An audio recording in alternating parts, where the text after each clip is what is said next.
Hello hi friends, welcome to our channel. So ఈ వీడియోలో మన టాపిక్ వచ్చేసరికి మీరు thumbnail చూసి వచ్చింటారు. ఎక్స్పీరియన్స్ ఎందులో పెడితే మనం ఐటీ ఇండస్ట్రీలో సర్వైవ్ అవ్వగలం అనేది మన టాపిక్ ఈరోజు వచ్చేసరికి. సో మనం మోస్ట్ ఆఫ్ ఇప్పుడైతే చూస్తున్నాం ఫేక్ ఎక్స్పీరియన్సెస్ పెట్టి వెళ్తున్నారు. మెయిన్లీ ఇంపార్టెంట్ వచ్చేసరికి అక్కడ మనం సర్వైవ్ అవ్వగలమా లేదా అనేది ఇంపార్టెంట్. సో మీరు ఈవెన్ దో ఎక్స్పీరియన్స్ పెట్టి మీరు ఇంటర్వ్యూస్ అన్నీ క్లియర్ చేసి మీరు అక్కడికి వెళ్ళి మీరు సర్వైవ్ అవ్వకపోతే వేస్ట్. మనం చేసిన ప్రాసెస్ ఇదంతా వేస్ట్. ఎందుకంటే అందరికీ నెసెసిటీనే జాబ్ అనేది. సో మనమేమి అక్కడికి వెళ్ళి ఊరికేమి ఉండము. కంపల్సరీగా వర్క్ నేర్చుకోవాలి, ఏదో టెక్నాలజీస్ నేర్చుకొని అక్కడ సర్వైవ్ అవుతే మనకే యూస్ఫుల్ ఉంటుంది, మనం సర్వైవ్ అవ్వగలం. సో చాలామందికి ఏ టెక్నాలజీస్ పైన ఎక్స్పీరియన్స్ పెట్టి వెళ్తే అక్కడ సర్వైవ్ అవ్వగలమో లేదో తెలియదు. సో నేను నాకు తెలిసిన నాలెడ్జ్తో మీకైతే చెప్తున్నాను. సో ఇప్పుడు ఎలా అంటే ఇప్పుడు కొన్ని ఉన్నాయి, ఆర్కిల్ టెక్నాలజీస్ పైన, ఎస్క్యూఎల్ టెక్నాలజీస్ పైన, టెస్టింగ్ ప్రొఫైల్స్ పైన మనం ఎక్స్పీరియన్స్ పెట్టి వెళ్తే మోస్ట్ ఆఫ్ అంతా ఎక్స్పీరియన్స్ పెట్టేది ఇందులోనే వెళ్తుంటారు. సో ఇందులో పెట్టి వెళ్తే ఏమవుతుందంటే మోస్ట్ ఆఫ్ పీపుల్ సర్వైవ్ అవుతారు అక్కడ. సో ఎవరైతే ఇప్పుడు 4 years పెట్టి వెళ్తుంటారు అనుకోండి, ఇప్పుడు జావాలో పెట్టారనుకోండి, జావాలో ఫుల్ కోడింగ్ ఉంటుంది, జావా డెవలపర్ అందుకు. సో మీరు ఆ టెక్నాలజీస్ పైన వెళ్తే మీరు సర్వైవ్ అవ్వలేరు. సో మీకు ఏ టెక్నాలజీస్ పైన ఎక్స్పీరియన్స్ పెట్టి వెళ్తే సర్వైవ్ అవ్వగలమో అది మీకు ఈ వీడియోలో మీకు ఎక్స్ప్లెయిన్ చేస్తాను సింపుల్గా. So let's get started. మన ఛానల్ని ఎవరైతే కొత్తగా వాచ్ చేస్తున్నారో అండ్ ఈ వీడియోని అయితే కొత్తగా చూస్తున్నారో, please do subscribe and like and share. Let's start the video.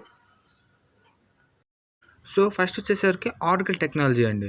So most of people experience అనేది ఇందులోనే పెడుతుంటారు, ఆర్కిల్ టెక్నాలజీ పైన. ఎందుకంటే ఇది ఫర్ ఎవర్, ఎందుకంటే ఆర్కిల్కి ఎప్పుడు కాల్స్ ఉంటాయి, అది ఫస్ట్ పాయింట్. అయితే ఇందులో సర్వైవ్ అయ్యే ఛాన్సెస్ చాలా ఎక్కువ ఉంటాయి. ఆర్కిల్ టెక్నాలజీస్ పైన ఎప్పుడు కాల్స్ అయితే బాగుంటాయి, అలాగే మీరు సర్వైవ్ కూడా అవ్వచ్చు. చూసుకోవచ్చు ఇక్కడ డిఫరెంట్ టెక్నాలజీస్, డిఫరెంట్ రోల్స్ అయితే ఉంటాయి. చూసుకోవచ్చు ఓఐసి, ఆర్కిల్ ఇంటిగ్రేషన్ క్లౌడ్ ఇది ఆర్కిల్. ఎవరైతే క్లౌడ్లోకి వెళ్ళాలనుకున్నారో ఎక్స్పీరియన్స్ పెట్టి వెళ్ళారంటే మీరు అక్కడ సర్వైవ్ అయ్యే ఛాన్సెస్ ఎక్కువగా ఉంటాయి. ఎందుకంటే నేను చాలా మందిని అబ్జర్వ్ చేశాను, అక్కడ సర్వైవ్ అయ్యారు. నెక్స్ట్ వచ్చేసరికి సోవా మిడిల్వేర్ అండి. సోవా ఓఎస్బి బోత్ కాంబినేషన్ అయితే ఉంటాయి. సో మీరు ఎవరైతే వెళ్ళాలనుకున్నారో ఎక్స్పీరియన్స్ పెట్టి ఇందులో పెట్టి వెళ్ళారంటే ఓకే, మీరు సర్వైవ్ అవ్వగలరు ఈజీగా. నేను చాలా మందిని చూశాను. సో నెక్స్ట్ వచ్చేసరికి ఏడిఎఫ్ అండ్ ఓడిఐ, ఇవి కూడా ఆర్కిల్ రిలేటెడే. ఏడిఎఫ్ అండ్ ఓడిఐలో కూడా మీరు ఎక్స్పీరియన్స్ పెట్టి వెళ్తే కాల్స్ అయితే బాగానే ఉంటాయి. ఈ దానిలో మీరు ఐటీ ఇండస్ట్రీలోకి వెళ్ళినా కూడా మీరు సపోర్ట్ తీసుకున్న ఏదో విధంగా అయితే మీరు సర్వైవ్ అవ్వగలరు. ఎందుకంటే అంత డెవలప్మెంట్ పార్ట్ అయితే ఉండదు ఇందులో. సో నేనైతే మీకు చెప్పేది ఆర్కిల్ టెక్నాలజీస్ పైన అయితే మీరు సర్వైవ్ అవ్వగలరు ఐటీ ఇండస్ట్రీస్లో. సో నెక్స్ట్ వచ్చేసరికి ఎస్క్యూఎల్ డేటాబేస్. మనందరికీ తెలిసింది, one of the popular most database used in IT industry. చూసుకోవచ్చు దీనికి రోల్స్ అయితే sequel developer, PL SQL developer, DBA. So SQL డెవలపర్లు అనేది ఎలా ఉంటుందంటే మీరు కొద్దిగా బేసిక్ తెలుసుకొని పైన అక్కడ మీరు మేనేజ్ చేసుకోవచ్చు ఐటీ ఇండస్ట్రీలో. పిఎల్ ఎస్క్యూఎల్ డెవలపర్ అంటే మనకు తెలిసి డేటాబేస్ అడ్మినిస్ట్రేటర్, ఇలాంటి రోల్స్ అయితే మీకు వస్తాయి. చూసుకోవచ్చు మీరు ఎక్స్పీరియన్స్ పెట్టేవాళ్ళు ఎస్క్యూఎల్ డేటాబేస్ పైన పెట్టి వెళ్ళినా కూడా మీరు సర్వైవ్ అయ్యే ఛాన్సెస్ అయితే ఎక్కువగా ఉంటాయండి నేను చూసినట్లుగా అయితే. సో నెక్స్ట్ వచ్చేసరికి QA automation. So test engineer అండి. క్యూ ఆటోమేషన్ చాలామంది చూసాను, టెస్టింగ్ ప్రొఫైల్లో ఎవరైతే 4+ 5+ పెట్టి వెళ్ళారో అక్కడ చాలామంది ఈవెన్ వర్క్ తెలియకుండా కూడా అక్కడ సర్వైవ్ అయ్యారు.